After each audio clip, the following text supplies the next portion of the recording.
Podem sentar aqui, podem sentar.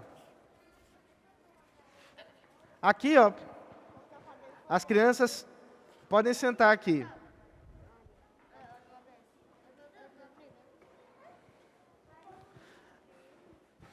Podem sentar, gente, pode sentar. Tudo bem com vocês? Tudo certo? Podem sentar.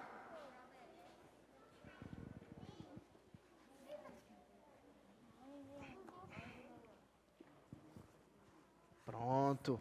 Todo mundo aqui? Deixa eu perguntar uma coisa para vocês aqui, ó. Quem de vocês aqui já recebeu um presente que não podia abrir? Um presente que não podia abrir, não podia usar. Não é só uma vez, não. Não podia usar. Entregou e disse, olha, está proibido abrir o presente e usar ele. Já aconteceu com vocês? E vocês abriram o presente? Não? Era o contrário? Como é que é isso? Já aconteceu com você? Deixa eu ouvir aqui, peraí. Era seu aniversário? Peraí. Deixa eu ouvir aqui, ó. Só uma história de cada vez para poder ouvir. Apesar de 2 ouvidos, eu só consigo ouvir uma pessoa de cada vez. Oi. E um balde para colocar os presentes.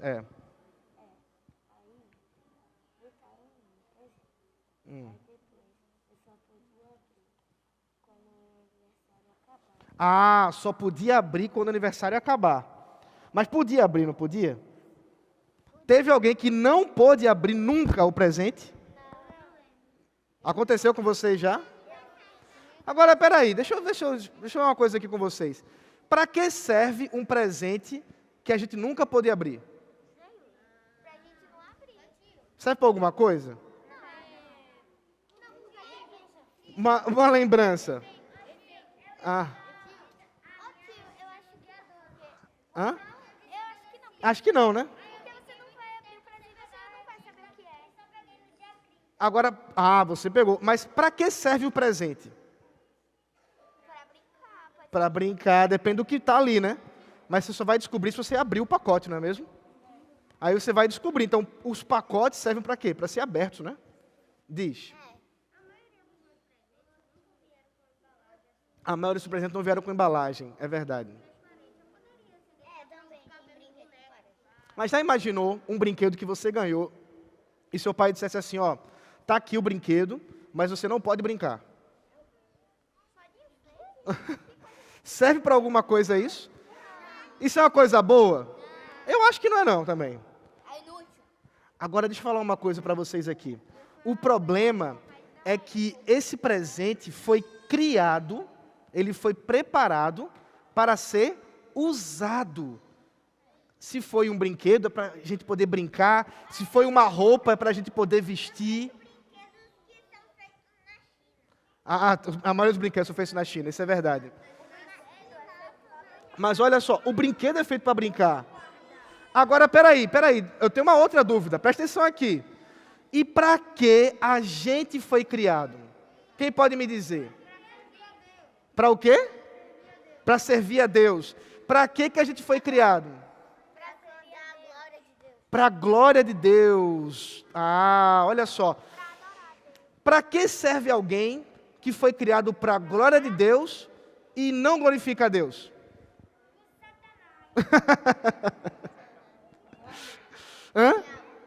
Para que serve? Para que serve? Serve para quê?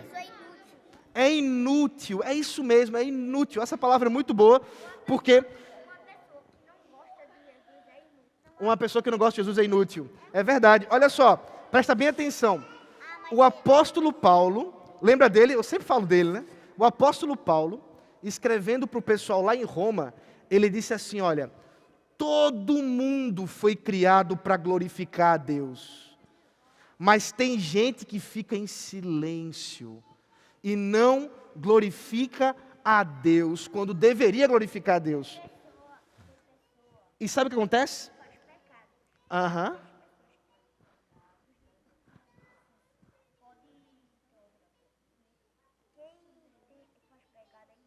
Quem faz pecado? É verdade. Mas olha só, O apóstolo Paulo diz assim, olha, se você não glorifica a Deus, você fica inútil mesmo. Paulo disse isso mesmo para as pessoas. Se você não faz aquilo que você foi criado para fazer, principalmente, você vai deixar de fazer a coisa mais importante. Eu quero que vocês aprendam aqui uma coisa bem importante. Eu vou ensinar a vocês a primeira pergunta do breve catecismo de Westminster. Uau! Presta atenção aqui, ó. Eu vou perguntar e vou dar a resposta uma vez, e depois eu quero ver se vocês vão responder na segunda vez que eu perguntar, tá bom? Olha só, olha a pergunta. Qual é o fim principal do homem? Presta atenção na resposta. Glorificar a Deus e gozá-lo para sempre. Vamos falar comigo? Glorificar a Deus e gozá-lo para sempre. Mais forte agora. Glorificar a Deus e gozá-lo para sempre. Ok, quero ver se vocês aprenderam. Qual é o fim principal do homem? Glorificar a Deus e gozá-lo para sempre. De novo, vamos ver se todo mundo vai. Qual é o fim principal do homem? Glorificar a Deus, gozá-lo para sempre, ter prazer nele, se alegrar. Isso vocês aprenderam. Isso é a coisa mais importante para a gente fazer toda a vida. Orar faz parte de glorificar a Deus. Está tudo junto. E vamos orar, inclusive, agora. Fecha os olhos, todo mundo comigo aqui, ó. Fecha os olhos. Vamos orar agora. Vamos fechar os olhos agora. Fechar os olhos para orar. Oi? Tá bom, pode tirar. Vamos fechar os olhinhos agora. Vamos fechar os olhos. Todo mundo, fecha os olhos. Vamos orar? Ó Deus maravilhoso, nós te louvamos, ó Pai, porque o Senhor nos dá a alegria de poder te...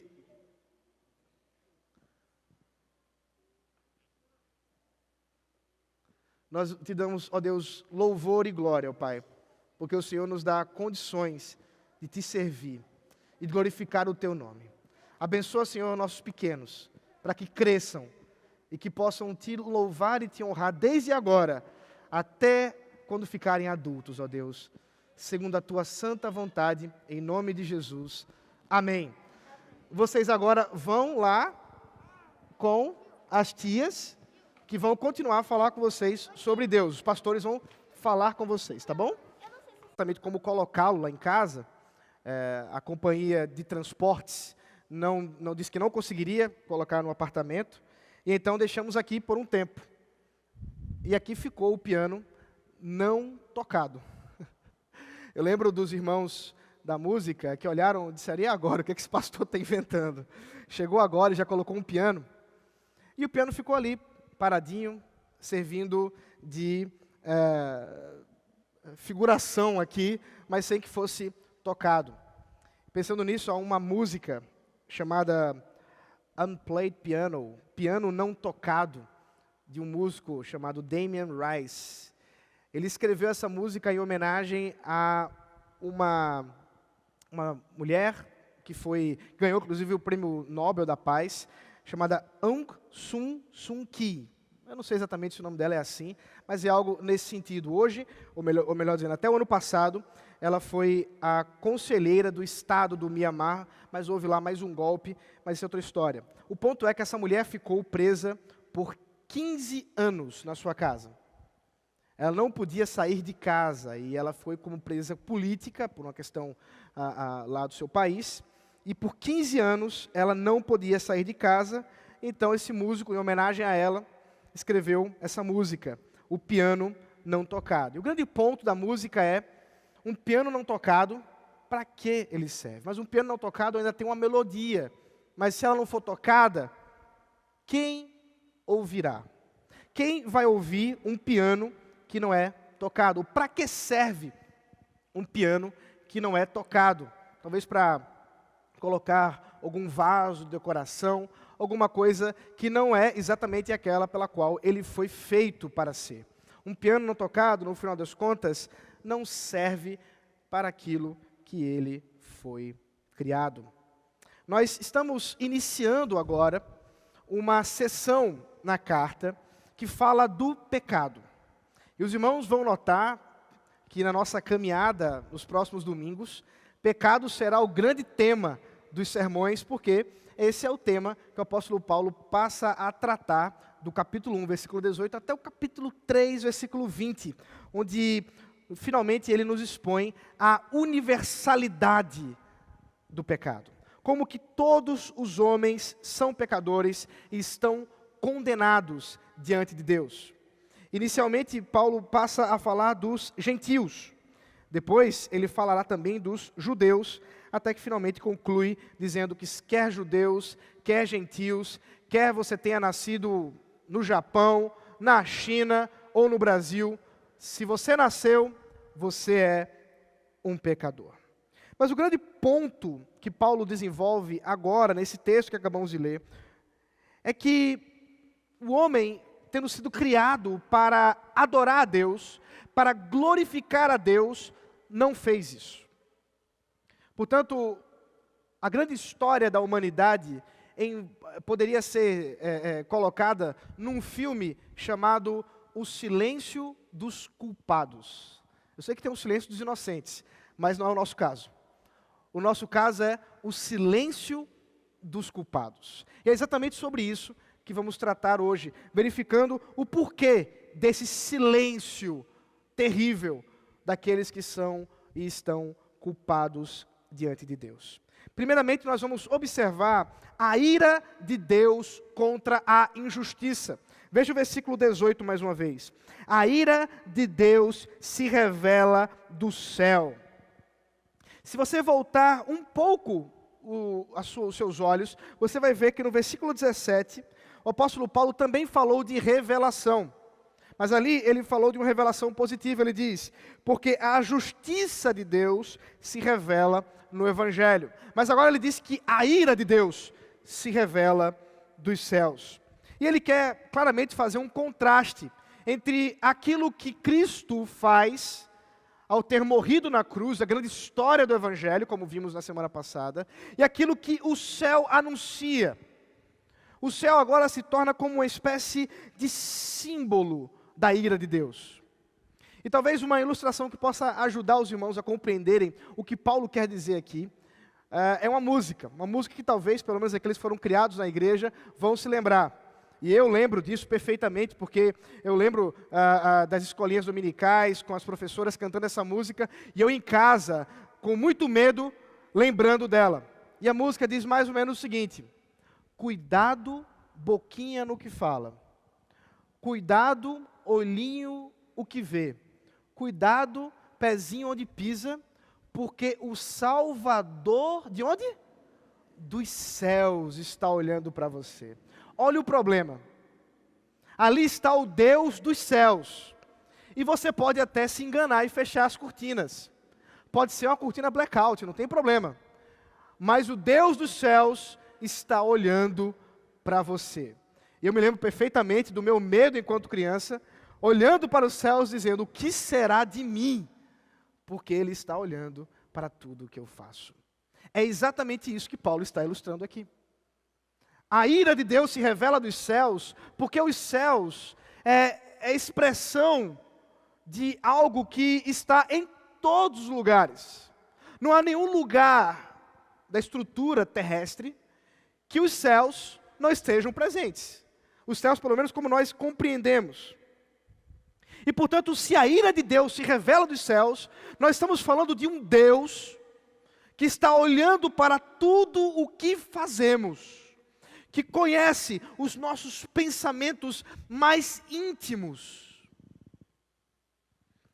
E o que observa, diz o texto, é impiedade e injustiça. É isso que se resume à vida dos homens. Impiedade e injustiça. Porque por meio dessa injustiça, eles suprimem a verdade. Paulo vai desenvolver. Paulo vai explicar que verdade é essa. Mas antes que a gente chegue na verdade que ele quer expor aqui, vale a pena observar o contraste que ele propõe. Injustiça e verdade. Em outro momento do texto, ele vai fazer um contraste entre mentira e verdade. Mas observe que antes mesmo de fazer esse contraste, Paulo quer dizer o seguinte: o problema da injustiça não é simplesmente a injustiça em si mesma, mas é porque ela se propõe a suprimir, a fazer esconder a verdade. Porque a mentira ainda é pouco.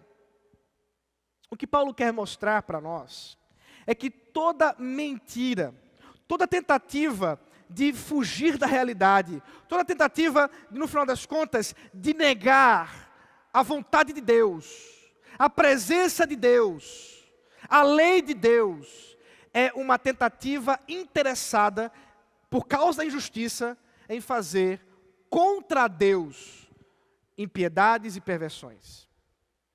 O que Paulo quer nos mostrar é que o problema do homem não é intelectual.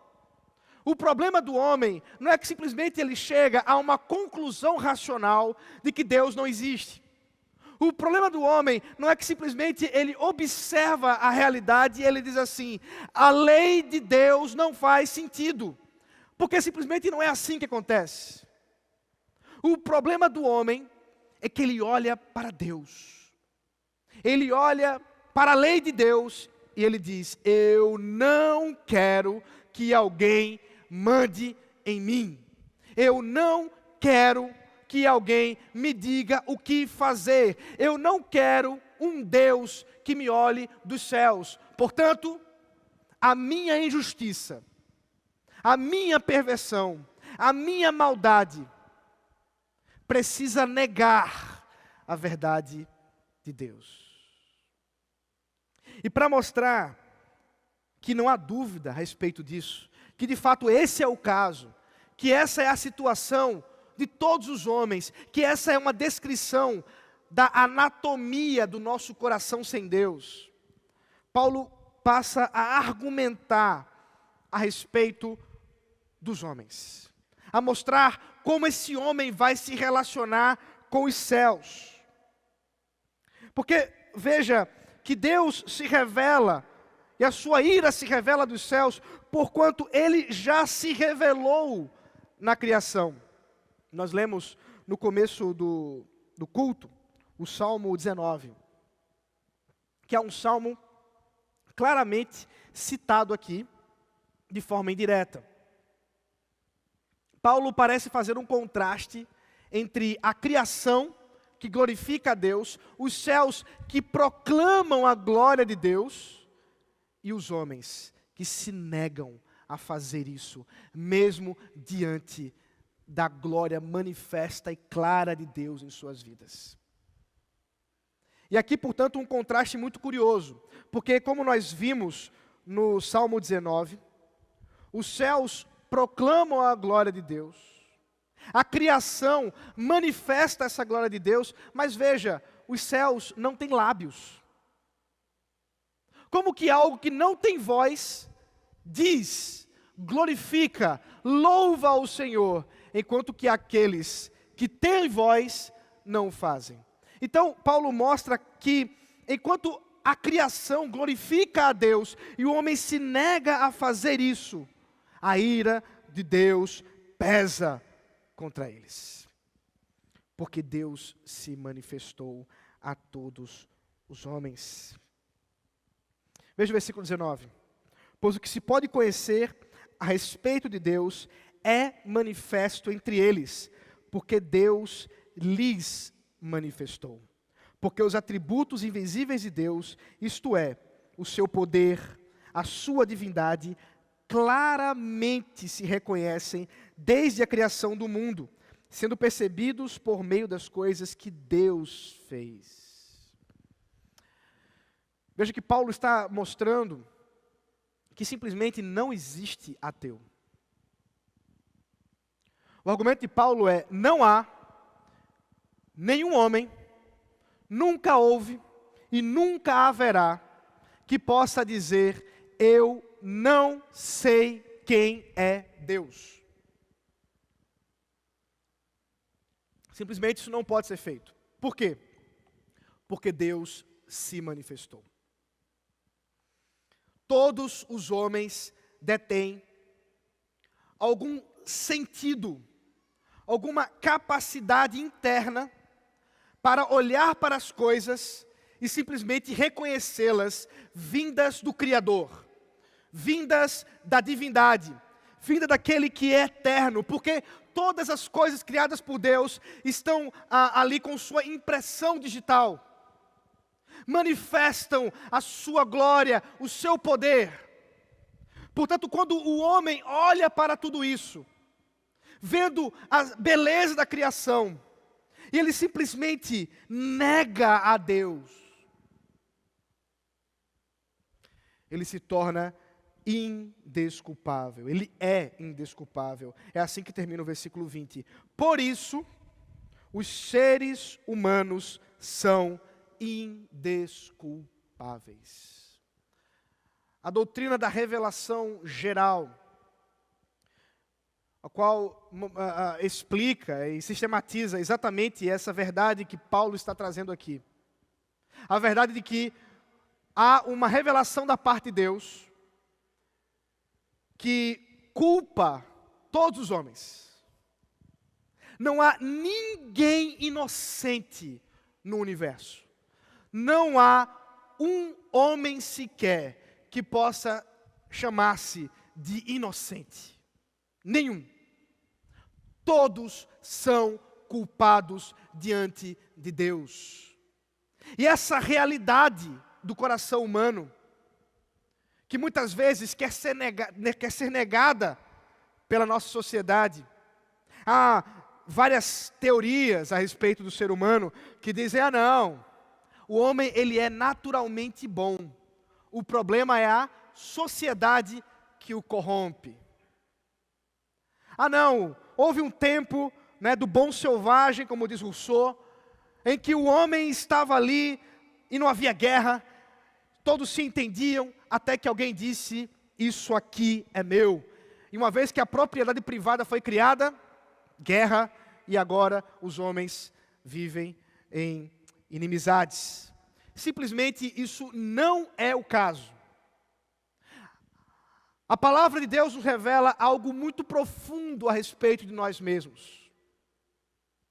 É que onde quer que nós sejamos, quem quer que nós sejamos, nós, sem Deus, somos indesculpáveis. Estamos culpados diante do Senhor, porquanto, conhecendo, não o glorificamos. Esse é o caso. Essa é a situação do homem sem Deus. Essa é a descrição do coração do homem em pecado ao Senhor. Desde o mais pequeno bebê até o maior dos adultos, todos são indesculpáveis. O versículo 21 continua e nos revela mais um pouco a respeito disso. Porque tendo conhecimento de Deus, não o glorificaram como Deus, nem lhe deram graças. Não reconheceram a Deus. Não reconheceram seus atributos invisíveis, que são visíveis por causa da criação. A criação, portanto, media essa glória, e agora esses homens simplesmente dizem não. Não há evidências suficientes a respeito de Deus. Isso me lembra um filósofo inglês, um dos ateus militantes do século XX mais importantes, chamado Bertrand Russell. Um homem que viveu muito, morreu com mais de 90 anos. E uma vez perguntado em uma entrevista, ele escreveu um livro chamado Por que Não Sou Cristão? Inclusive com um debate com um padre. Mas lá nessa entrevista alguém lhe perguntou, e se você estiver errado, Dr. Russell? E se quando você chegar diante das portas do céu, Deus olhar para você e disser assim, você não creu em mim? O que você vai dizer? E ele respondeu: eu não tinha evidências suficientes para crer. Simplesmente isso não é verdade. Não há nenhum homem que possa dizer isso. Todos nós temos evidências suficientes. O problema, diz Paulo, é que os nossos raciocínios se tornaram nulos. E o nosso coração insensato obscureceu. O que Paulo nos mostra é que, em decorrência do pecado, da natureza humana, nós não pensamos direito. A nossa mente está desvirtuada. A nossa mente está claramente anulada para os verdadeiros raciocínios. O homem, portanto, se torna indesculpável, ainda que seja para ele, por causa do seu coração, naturalmente impossível reconhecer a Deus. Aí que está uma aparente contradição. Mas espera aí. Você acabou de dizer que Paulo está dizendo que todo mundo tem um conhecimento sobre Deus e que por não glorificá-lo é indesculpável. Mas agora você está dizendo que o coração humano, por causa dos pecados, torna-se incapaz desse reconhecimento. É exatamente isso. A natureza humana foi corrompida naquele ato cósmico em que Adão, pegando do fruto de sua esposa, comeu em desobediência ao Senhor, ouvindo a serpente, e toda a humanidade com ele caiu, inclusive nós. De modo que o nosso coração naturalmente caminha numa inimizade tão profunda com Deus, que simplesmente nossa mente, nosso coração não funciona direito. Não está apropriado. Não busca a verdade como Deus a revelou. É por isso que um homem natural, sem Deus, ele pode ler a Bíblia quantas vezes for. Simplesmente ele vai olhar para tudo isso e dizer: eu não creio. E é exatamente por isso que, mais para frente, depois do capítulo 3, aguardem, o apóstolo Paulo vai falar da operação do Espírito Santo. Daquilo que Deus faz em um homem que está morto. Em um homem que está em seus delitos e pecados, completamente incapaz, infrutífero, nulo, tolo, burro. Como as crianças disseram, se alguém não faz aquilo pelo qual foi criado para fazer, simplesmente é um inútil. E assim são todos aqueles que sem Deus vivem. Desculpe o discurso politicamente incorreto, mas é o apóstolo Paulo, a culpa é dele. E a partir disso, porque uma vez que você foi criado para adorar, uma vez que todos nós fomos criados para adorar a Deus, e nós não fazemos isso, o que resta é adorar a criação. O que o texto vai nos mostrar é a origem da idolatria. E como a idolatria se mostra de forma perversa, ao trocar a glória de Deus, a majestade de Deus, a beleza de Deus, por coisas tão pequenas. Veja o versículo 22. Dizendo que eram sábios, se tornaram tolos, e trocaram a glória do Deus incorruptível por imagens semelhantes ao ser humano corruptível, às aves, aos quadrúpedes e aos répteis. Talvez você esteja acostumado com a linguagem de idolatria apenas como uma questão de se curvar diante de imagens. E ainda que seja verdade, é pequeno comparado ao que realmente idolatria significa.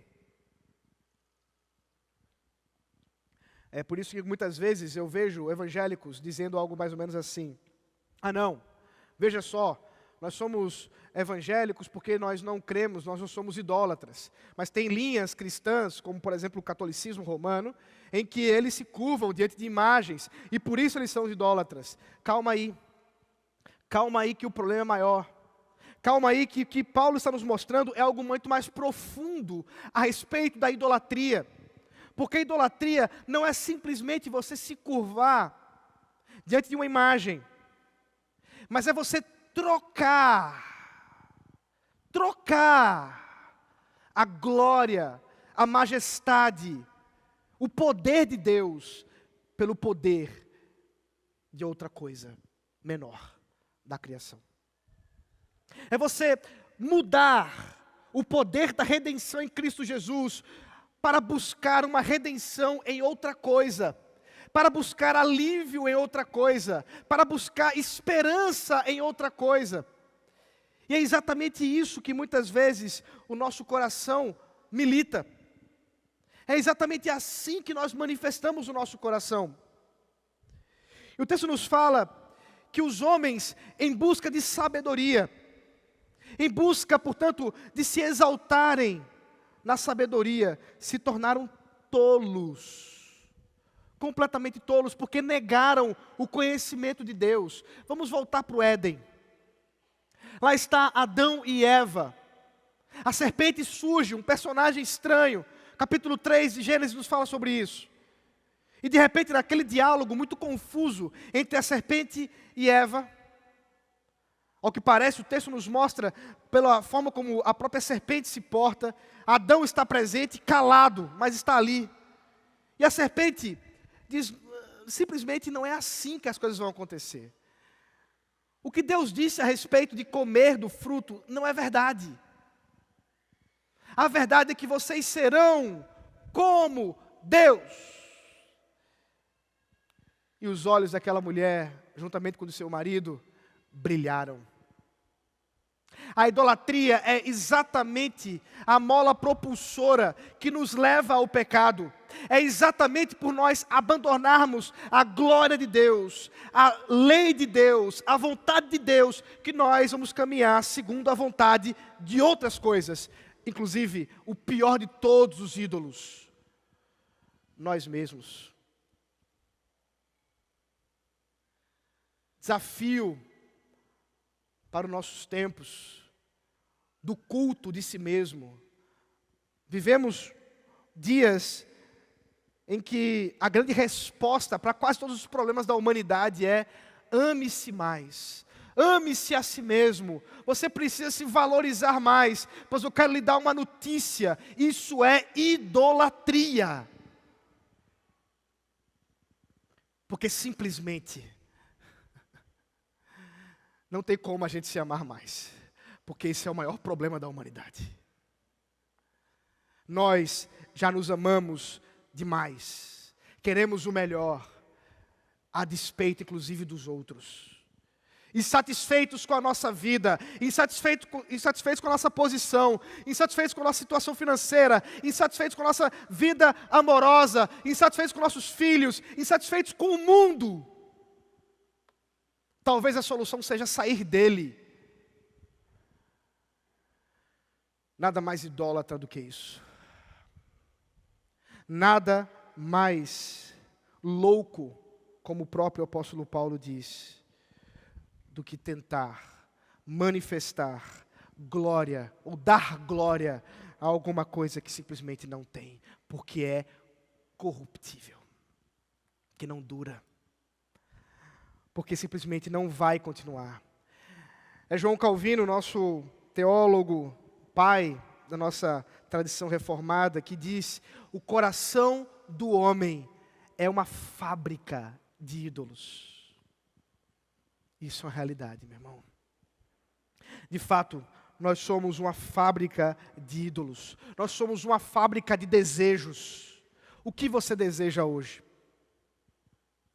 O que você está disposto a fazer para alcançar os seus desejos? Quais são as estratégias que você tem bolado para encontrar os seus objetivos que você tanto deseja? Essas coisas vão sendo trocadas, os termos vão perdendo seu significado. É uma música dos Beatles que diz: tudo que você precisa é amor. Amor de quem? Que amor! O amor que não diz da origem, simplesmente tornará essa frase um grande mote idólatra, uma grande proposta de idolatria. Não! Simplesmente isso não é verdade. Tudo que você precisa é de Deus. Do amor de Deus. E somente no amor de Deus sua alma descansará. Não há outro jeito. Mas muitos trocam. Muitos procuram falsas redenções, falsos redentores. Alguns fazem isso através dos prazeres sexuais. Aprisionados em meio aos desejos, os seus impulsos sexuais, e usam e abusam de outras pessoas para que possam encontrar uma satisfação momentânea, que lhes dê alegria, que lhes dê propósito, que lhes dê significado. Outros fazem isso em busca de dinheiro. Estão dispostos a passar por cima de qualquer pessoa. Tudo que eles querem é uma conta gorda para fazer aquilo que pensam e desejam. Outros em busca de poder, fama, status, likes. Será que essa foto vai ter muitas curtidas? Será que se eu abrir um pouco mais aqui a camisa, vai ter um pouco mais de like?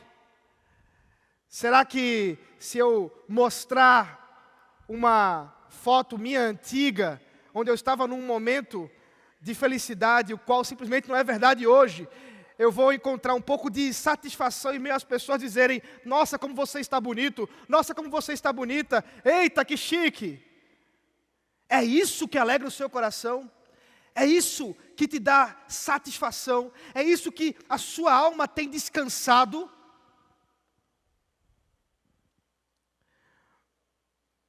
O apóstolo Paulo nos mostra uma realidade terrível, meus irmãos. Uma descrição real da nossa vida sem Deus. Uma descrição real da sua vida sem o verdadeiro Redentor, que é Jesus Cristo. Ele precisa fazer isso.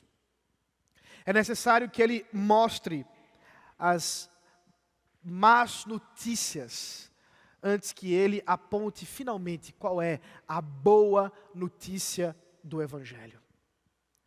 Enquanto isso, nós vamos precisar manter nossos cintos presos para ouvir um pouco sobre a nossa pecaminosidade e o quanto que somos maus sem Deus. Que não há simplesmente nenhum bonzinho entre nós, mas que antes, se nós estamos confiados em Cristo Jesus, há uma nova vida.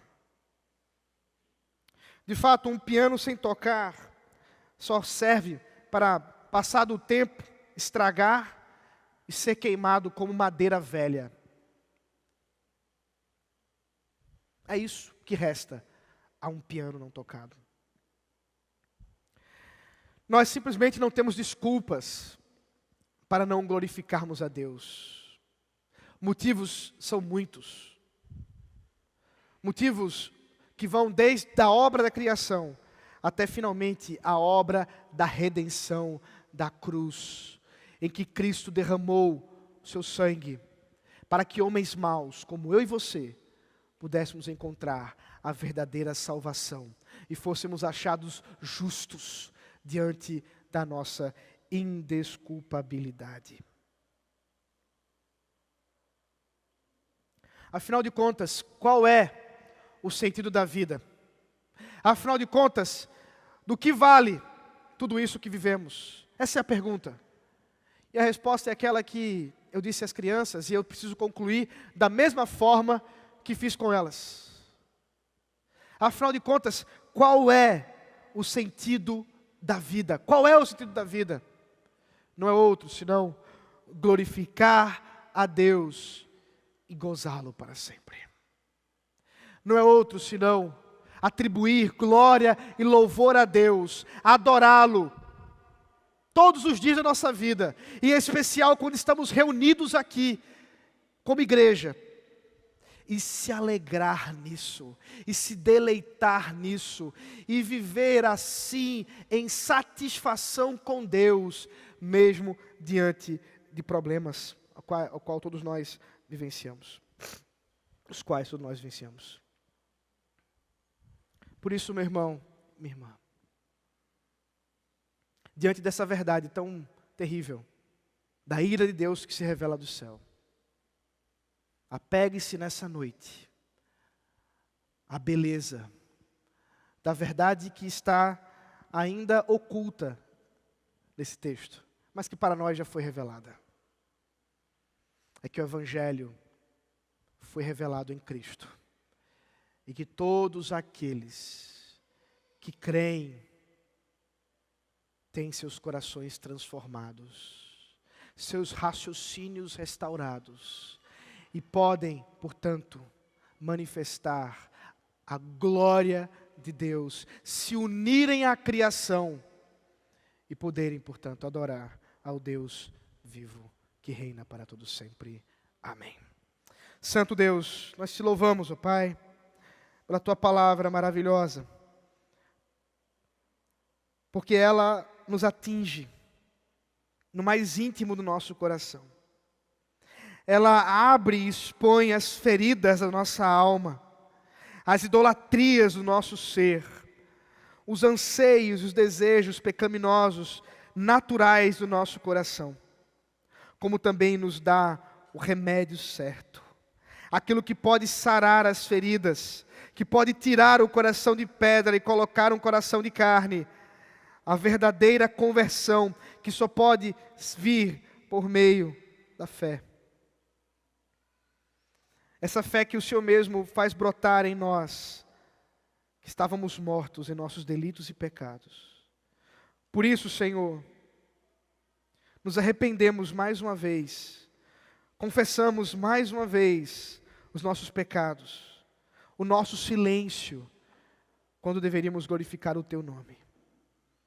Por isso, Senhor, dá-nos um coração que adora a Ti, que reconhece o Teu poder, que reconhece a Tua glória, que tem gratidão para oferecer a Ti um louvor, por causa desse Deus maravilhoso que Tu és. Glorifica o Teu nome, Senhor, em nós. Em nome de Jesus Cristo. Amém.